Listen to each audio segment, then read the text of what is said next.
छत्तीसगढ़ के महापाषाणिक स्मारक एवं स्थल क्रम जिला महापाषाणिक स्थल पहला बालोद, चिरचारी, मुजगहन, करहीभदर, धनोरा, सोर, ककराभाट, टेंगना, पुलिया। दूसरा महासमुंद, बड़तियाभाठा, बसना। तीसरा बस्तर, दुगल, वेगल, डोंडा, पसरीपारा, मोठे, परोड़, गुम्मड़वाड़ा, तिम्मेलवाड़ा, हाडागुंडा, सकनपल्ली, नेला, कांकेर।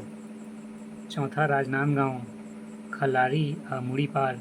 पांचवा धमतरी, औरा ए, औरा बी, भंवरमारा, ललीर, तुमाखुर्द, विश्रामपुर, दरगहन, डोंगरीपारा, सोनाली, बंगोदर, सलोनी। अब ऐतिहासिक काल 2300 से 1700 ईसा पूर्व। इस काल के अंतर्गत सिंधु घाटी सभ्यता, हड़प्पा संस्कृति, कांस्य युगीन सभ्यता को रखा गया है, जिसके साक्ष्य छत्तीसगढ़ में नहीं मिले हैं। ऐतिहासिक काल, वैदिक काल 1500 से 600 ईसा पूर्व। भारतीय इतिहास में वैदिक काल 1500 ईसा पूर्व से 600 ईसा पूर्व तक काल माना जाता है। इस काल के ऐतिहासिक एवं साहित्यिक स्रोत वेद तथा अन्य वैदिक ग्रंथ है। वैदिक काल में छत्तीसगढ़ से संबंधित किसी भी प्रकार का प्रामाणिक साक्ष्य प्राप्त नहीं होता है। ऋग वैदिक काल 1500 ईसा पूर्व से 1000 ईसा पूर्व। अनिर्माता आर्य विस्तार सप्त संध्यो प्रदेश तक वर्ण।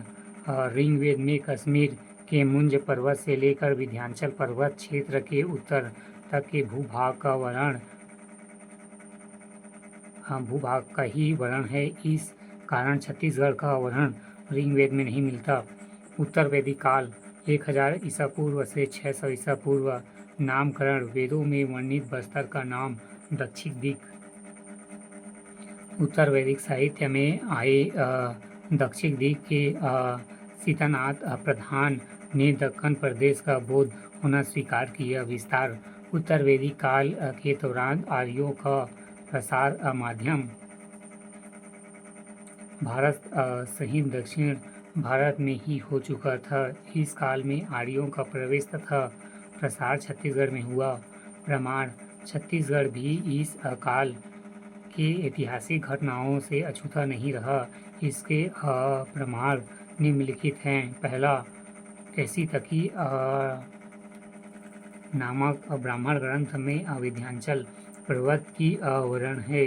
दूसरा, इस काल में नर्मदा नदी का उल्लेख रेवा नदी के रूप में किया गया। तीसरा, शतपथ ब्राह्मण पंथ में पूर्वी तथा पश्चिमी समुद्र का उल्लेख है। विशेष, पाणिनि के अष्टाध्यायी में प्रथम बार कौशल या दक्षिण कौशल का उल्लेख मिलता है। वैदिक काल, भौगोलिक विस्तार, सप्त संध्यो प्रदेश, 7 नदियों क्षेत्र, सिंधु, झेलम, चिनाब, रावी, व्यास, सरस्वती, सतलज, सिंधु नदी। ब्रह्मवर्त, ब्रह्मर्षि देश, विंध्याचल पर्वत, मध्य प्रदेश।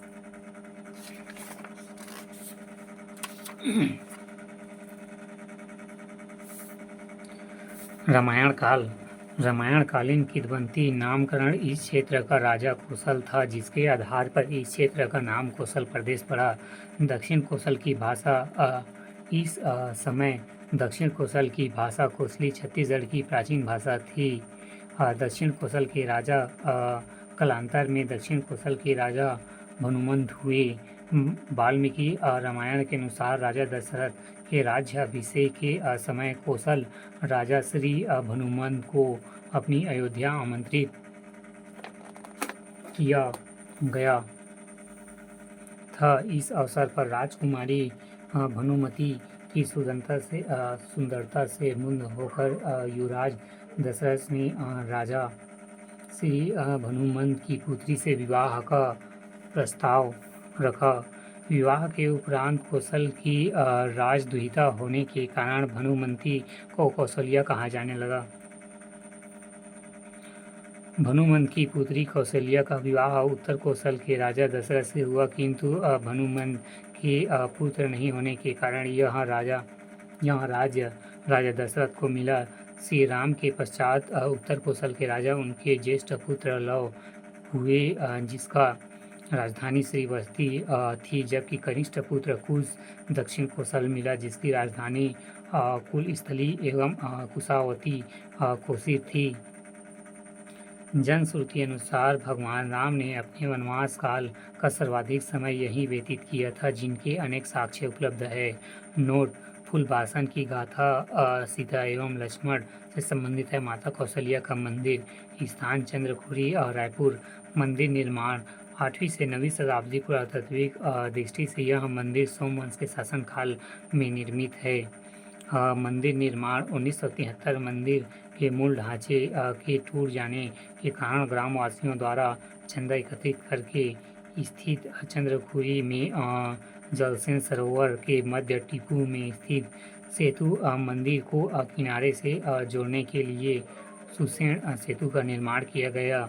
विशेष यह मंदिर विश्व की माता कौशल्या का एकमात्र मंदिर है। यहाँ रावण के राजवैद सुसेन की समाधि है, जिन्होंने लक्ष्मण को नवजीवन प्रदान किया था।